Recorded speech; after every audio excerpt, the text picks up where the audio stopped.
Hello, my name is Robin and I'm a storyteller. Welcome to my Summer Reading Challenge video for Newcastle libraries. Now the challenge part of the Summer Reading Challenge is to read 6 books over the summer holidays. So that's 6 books of your choosing, and that works out at about 1 book a week. So you can do that, no problem. Now you should have received your Summer Reading Challenge poster at your school, along with your Worldwide Heroes library card. Now when you go along to the library, don't forget to take that card and you can get all set up. Now if you haven't got a pack, don't panic. You can be registered as a new library member, or if you've already got a library card, you can be signed up using that. Now today, I'm going to be telling you a story that a lot of you may already know, but I'm going to be telling it to you in a way that hopefully you haven't seen before. The story is, well, let's see if you can guess what it is. It takes place in and around a forest. There's a grandma in it. There's a wolf in it. There's a little girl who likes to wear red in it. Can you guess? Yeah, of course, it's Little Red Riding Hood. So settle down, relax, open up your lug holes and enjoy the story of Little Red Riding Hood with the help of some shadow puppetry.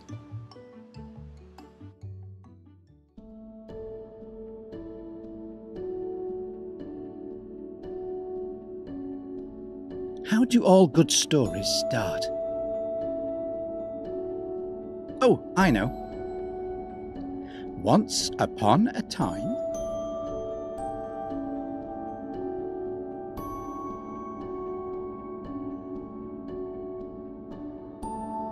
there was a sweet little girl.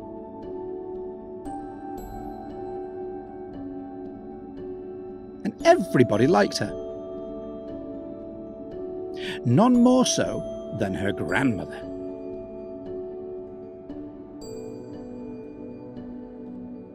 Who one day made her a bright red riding cloak with a bright red hood. And the little girl liked her bright red riding cloak with its bright red hood so much that she wore it day in and day out, day in and day out, until by and by she became known as Little Red Riding Hood.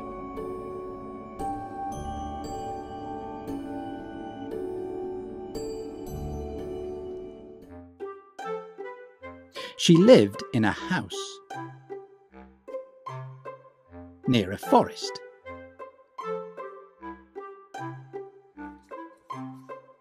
With her mother.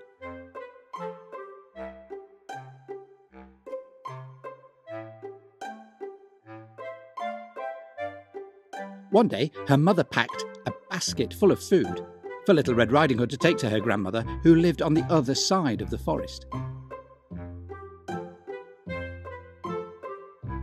Now remember, said her mum, go straight there, don't dawdle, don't stray from the path, and don't talk to strangers. Yes, Mum, replied Little Red Riding Hood.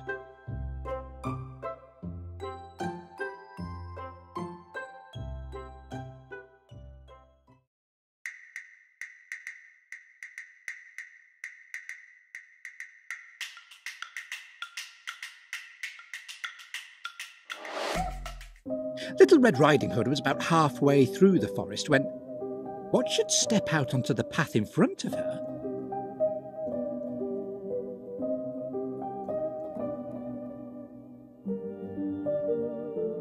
But a wolf. "What are you doing so far into the forest?" asked the wolf, trying to sound as friendly as possible. I'm on my way to Grandma's house." "Oh, and where might Grandma live?" "Oh, at the end of this path." The wolf saw an opportunity to eat both Little Red Riding Hood and her grandmother. "Why do you hurry so much, little girl?" said the wolf. "Look around you at the beauty of the forest, the way the sunlight shines through the leaves, the beautiful flowers." Sure enough, there were some very beautiful flowers in between the trees. And Little Red Riding Hood forgot her promise to her mother, and she left the forest path.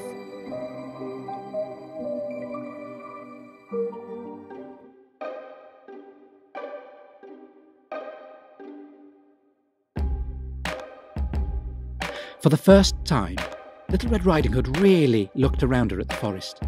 She heard the birds singing in the trees. She saw the way the light made pretty patterns on the mossy floor. And she saw a beautiful flower. Granny will love this flower, thought Little Red Riding Hood, picking it and adding it to her basket. And then she saw another, an even prettier flower a little further away. She picked that one too. Oh, and then she saw another one.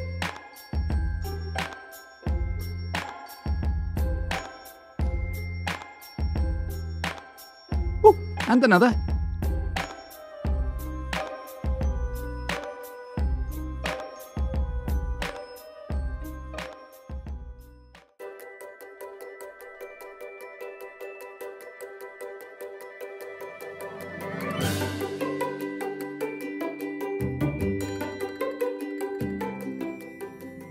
Meanwhile, the wolf had arrived at Grandmother's house. He knocked on the door. "Oh my, who could it be?" asked Grandmother.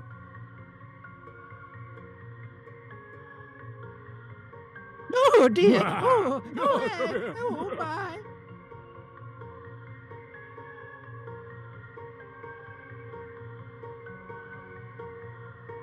Shortly after the wolf had climbed into bed, Little Red Riding Hood came to the door, her basket full of food and now flowers too.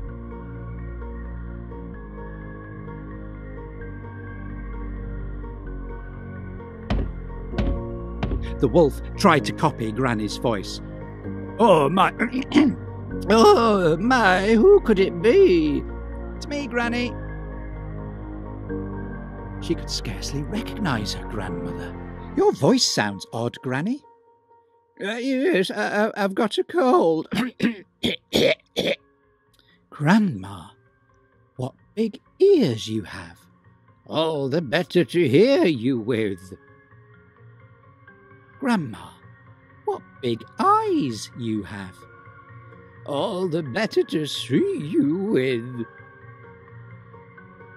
"Grandma, what big teeth you have." "All the better to eat you with."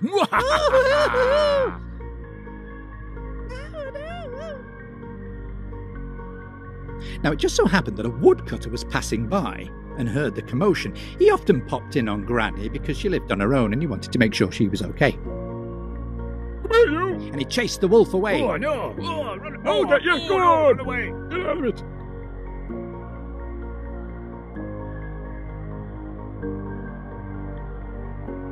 Little Red Riding Hood was shaken, but she was okay. And so was Granny, who'd been hiding in the cupboard all this time.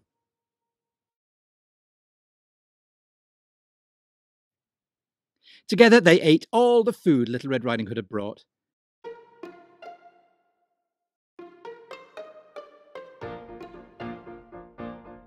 And the flowers looked very nice in Grandmother's vase. Now, how do all good stories end? Oh, yes. And they all lived happily ever after. The end.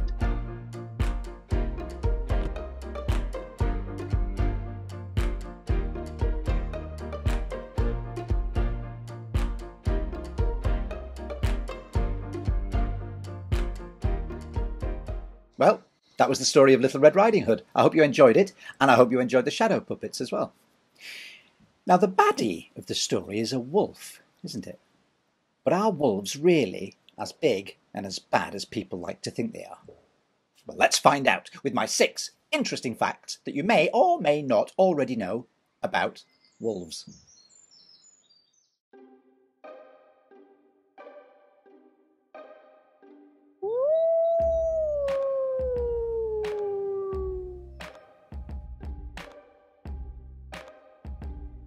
Wolves have been widely misunderstood throughout the years as being wild and deadly beasts, but actually they're highly intelligent pack animals.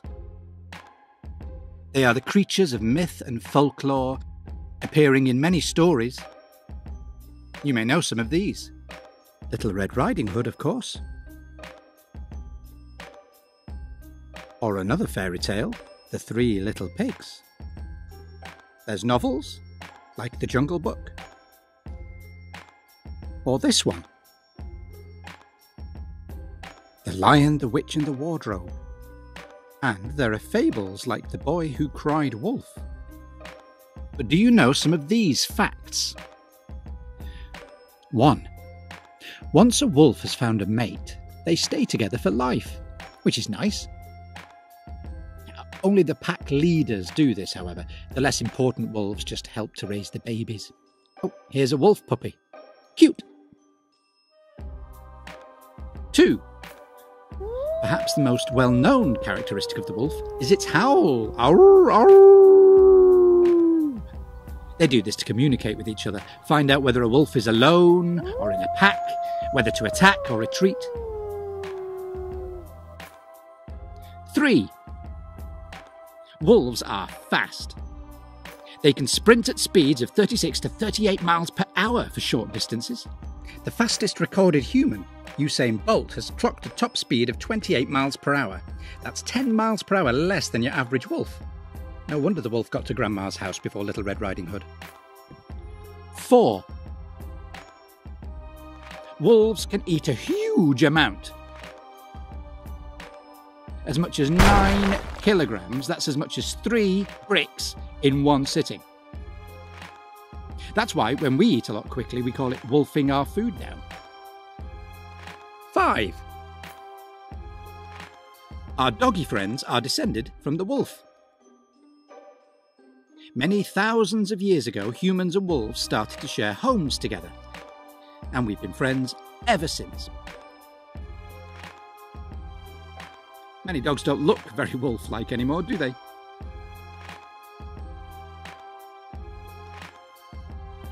And 6. Wolves are in danger. Because we humans like to spread out, cut down forests and build our houses, the wolf is losing its own home.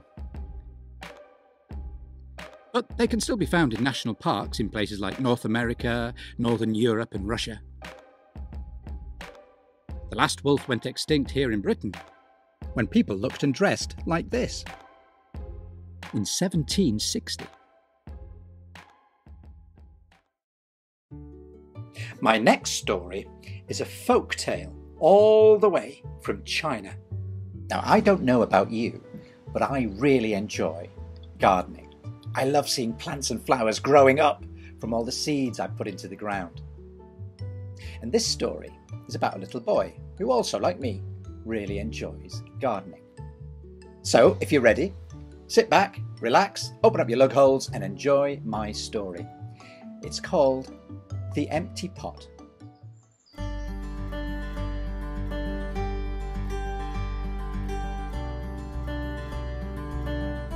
This story takes place a very long time ago, in China. And the Emperor of China was a very, very old man. And he wondered who was going to rule China after he had gone. He had no children of his own, you see, so it wasn't all that simple. And how do you choose an heir, anyway? How do you find someone that is just and brave and honest? It just so happened he was taking his daily walk in the palace gardens, pondering this very issue.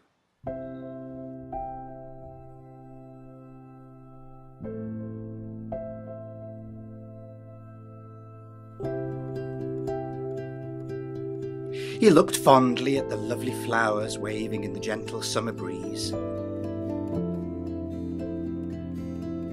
the busy bees,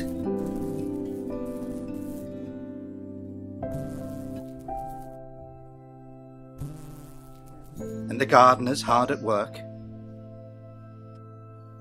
He rather admired the gardeners, the way they could make things grow up out of the ground, their relationship with the natural world. And that's when he had an idea. It was perhaps the best idea the emperor had ever had. And the next day, there was a royal proclamation.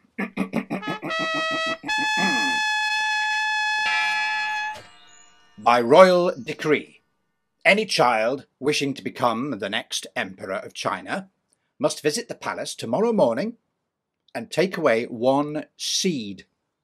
In 6 months' time, the child that has grown the finest and the loveliest flower from their seed will become emperor. Well, you can imagine the excitement. And the next morning, the palace courtyard was full of children and parents, all waiting in line patiently to receive their one little seed. All the parents dreaming what it would be like to have their child as the Emperor of China. All the children dreaming what it's going to be like to actually be the Emperor of China. And one such child was Jun. Jun was considered to be the best gardener in his village. He could often be seen in his little garden at home, deadheading the flowers, moving saplings to a nicer place in the sun, watering thirsty plants, pulling up new weeds. His flowers were the finest and the loveliest flowers that anyone had ever seen. His vegetables were the largest and tastiest vegetables anyone had ever tasted. Everyone who knew him thought that Jun was bound to win this competition. And Jun himself was very excited to receive his seed. He carried it carefully home, securely held in his hands, not too tight so as to crush it, but tight enough that it wouldn't fall and be lost. The next day, Jun got a plant pot. He put some small stones in the bottom for drainage.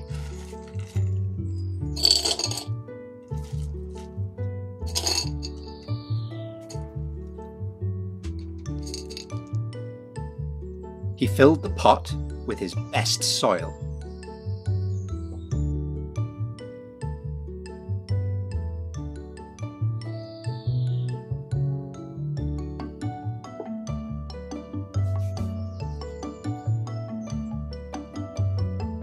He placed the royal seed on top of the soil.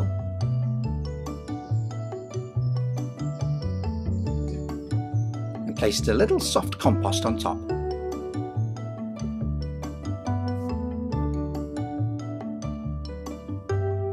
He gently watered the seed. Then he waited. And all over the country, children were doing exactly the same thing, waiting for their seed to sprout, grow, and blossom into a beautiful flower. And soon they were.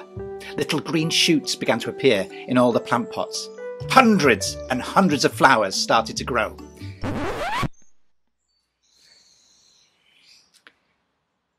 But not in Jun's. No matter what he did, nothing was growing in his plant pot.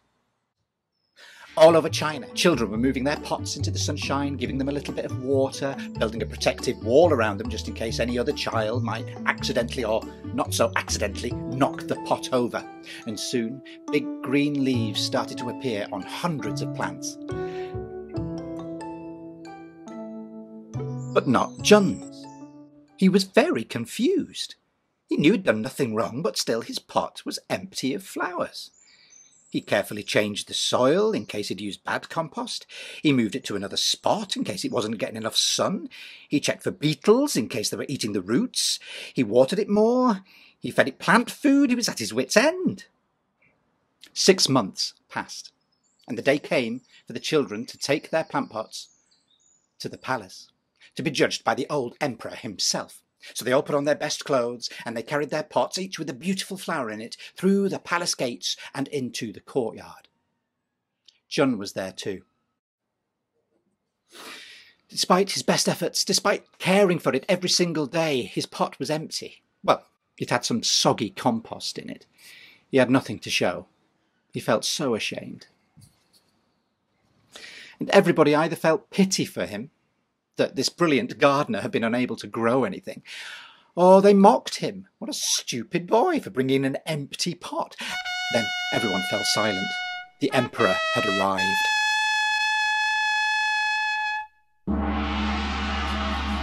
The old man walked up and down the lines of proud parents and smiling children, looking at each and every flower. Each flower he passed was more beautiful and more fine than the last, but he didn't seem pleased. In fact, he had a frown on his face.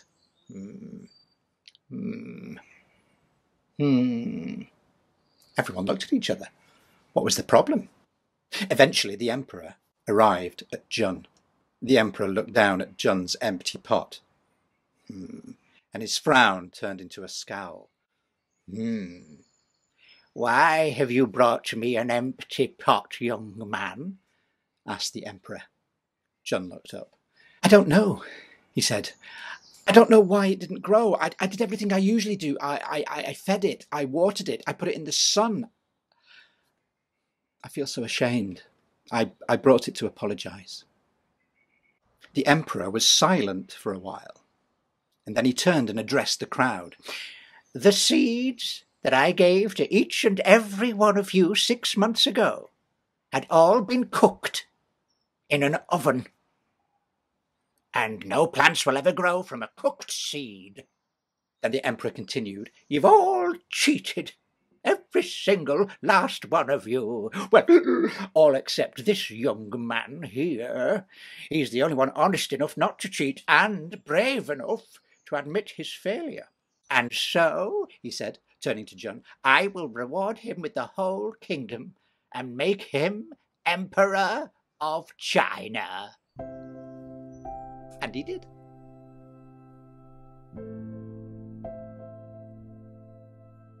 Now, a very famous animal comes from China.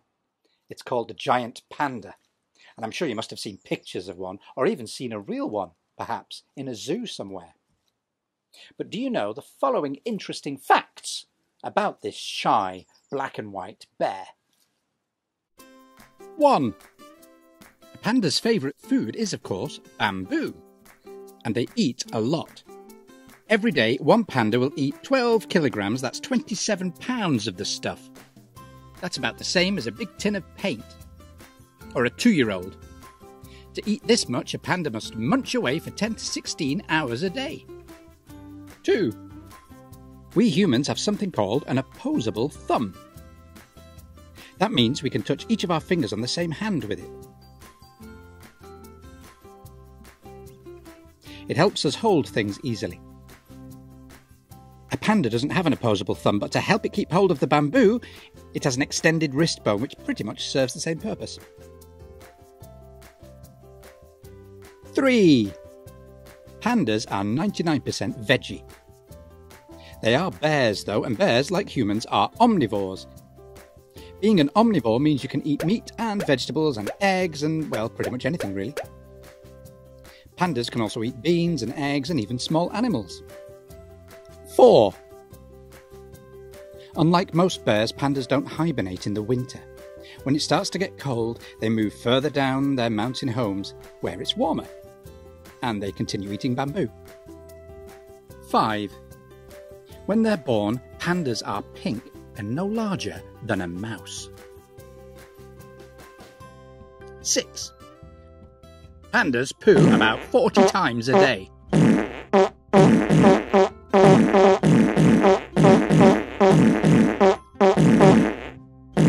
7. Pandas were for a very long time endangered. The Worldwide Fund for Nature uses the panda as its symbol. The remaining wild pandas can be found in the mountains of central China. But there are only around 1,800 left.